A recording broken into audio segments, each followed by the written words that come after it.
Hello and welcome to my channel. This is Isaac, simple and real. Karibu sana to my channel.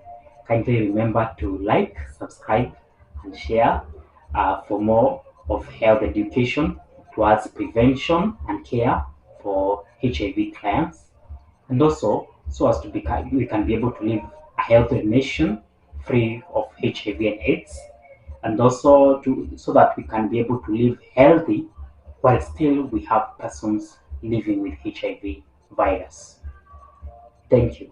To begin with, due to public demand, uh, I was advised to repeat the PrEP health education so that more people can be able to understand when we are using a common language that is English. In my previous videos, I've been mixing Kiswahili and English, and some people commented that they are not being comfortable with Kiswahili. So today we'll be able to learn it purely on English. I believe for those of us who are locals, we'll be able to cope up with the English only. Thank you. Now, uh, about PrEP. What is PrEP? Mm, Most people have not heard about PrEP, and some have heard about it, but they do not understand what is PrEP. And today we'll be talking about adult PrEP, or adult pre-exposure prophylaxis. Now, this is a HIV prevention method to which HIV negative persons who are at risk of acquiring HIV infection takes on a daily basis, and they are contents of antiretroviral agents that are taken to prevent HIV infection. So we basically use these antiretroviral agents mainly to prevent ourselves from acquiring HIV infection when we are on an ongoing risk. Now, uh, as we said, let us go to the indication of adult PrEP. Now, what are the indications of PrEP? To begin with, one must be HIV negative for you to be eligible for PrEP. And this HIV negative person must prove to the healthcare worker that he or she is on a substantial ongoing risk of HIV infection, such as, to begin with, a serodiscordant person on a serodiscordant relationship. That is a person whose sexual partner is HIV positive and he or she is HIV negative, and the sexual partner who is HIV positive has not has started treatment but has not completed at least 6 months of treatment, or that sexual partner has not suppressed of HIV virus. Suppression, that is when we say that you have been done viral load and the viral count is on a low detectable level, or maybe uh, you have been done several viral loads and they show countable viral counts that shows that you have not yet suppressed. The other person is a breastfeeding or a pregnant mother whose sexual partner uh, has a high risk of acquiring HIV. Maybe the partner has several sexual partners, or kind of such kind of a relationship. The other person who is eligible on PrEP is a person who usually have sex while under influence of alcohol or other drugs. The other persons are these injecting drug users who usually share injecting equipment. The other person is person who has had a history of STI, a recent history of STI or sexually transmitted infection. The other person who is eligible for PrEP use is a person who uh, is usually engaged on transactional sex. That is, in other words, other people call them prostitution, call it prostitution. Now, the other person is a person with multiple sexual partners. Maybe you have several wives, several husbands. I don't know, but they exist. And in this case, you are eligible for to be initiated for PrEP. Now, you may present with all this, but at the health facility, you are told that you will not be initiated on PrEP. What are these contraindications that can make you not be initiated on PrEP? One of the contraindications, is when you are tested for HIV, then you turn HIV positive. Now, if you turn HIV positive, and we said this drug is given for those who are HIV negative, now you are out of it, and you will be started on HAART, or highly active antiretroviral therapy. Now, the other contraindication is if you have a habit of starting and stopping anyhowly on PrEP, we may not be very comfortable on starting you on PrEP, because again, the regimen of PrEP is a combination of drugs, two drugs. One of them is the molecule of tenofovir, and the other one is emtricitabine. Tenofovir is also used in the treatment of HIV. Now, when you start taking anyhowly this PrEP, and then at one given point, you acquire the virus, and then you continue taking anyhow this regimen of PrEP, you may end up causing resistance of developing a virus that has a resistance against one of the molecules, that is tenofovir, which is also used in the treatment, and this will be able to give us headache when it comes to initiating you on HAART when we confirm that you're HIV positive. So for this case, we may not be comfortable to start you on PrEP.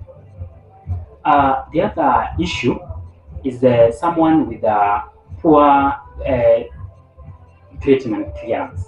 That is, when we are starting you on PrEP, we usually test you for treatment clearance, or we call it UECs, and then so that we can be able to understand or to calculate your glomerular filtration rate, and to understand whether you can be able to cope up with the tenofovir that is cleared in the renal system or in your kidneys. Now, because we do not wish to destroy your kidneys while treating you, preventing you from acquiring HIV infection, we usually do a creatinine clearance test. And if you have creatinine clearance of below 50 mils per minute, you are ineligible to be initiated on PrEP, because we cannot subject you to tenofovir, which is cleared in the kidney, yet you have a poor clearance rate.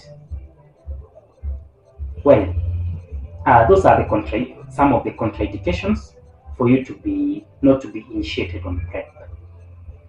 The other thing that I would like us to learn is how is the process of initiating you on PrEP.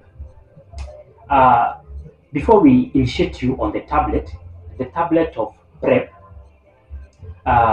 one of the things that we do some assessment. We will do a good assessment to check your eligibility, do a laboratory and clinical evaluation, that is by good history taking. Then we will also do a risk assessment for you to be able to qualify for being initiated on PrEP. One of the qualifications that we do, like when we do a good history taking, we also do some counseling, adherence counseling, and also a risk reduction counseling in our health facility. Then we will introduce you to the tablet, That is the PrEP tablet. It's usually one tablet that is taken daily, same time every day, continuously, as long as you are on an ongoing risk. Then we'll also do some laboratory evaluation, which includes HIV testing. We'll also do creatinine levels or UECs.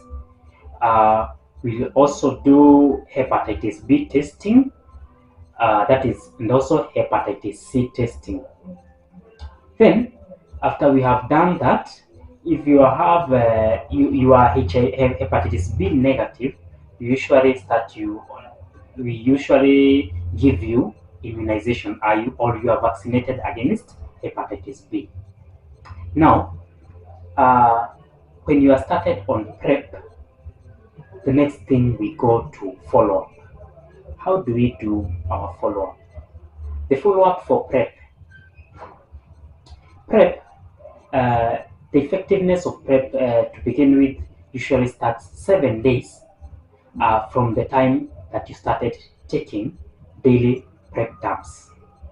So from the first day to the sixth day, the drug is not optimal in your body, and this means that when you engage on a risk of acquiring HIV, there is a chance that the prevention can bounce. But from the seventh day going forward, as you continue taking your daily tablet, the risk is covered, and you can be able to use your PrEP comfortably, knowing that you cannot be able to get a direct transmission of HIV infection.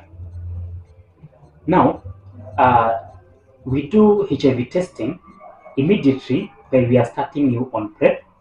Then we give you drugs for 1 month. We test you after 30 days of taking of good adherence on PrEP.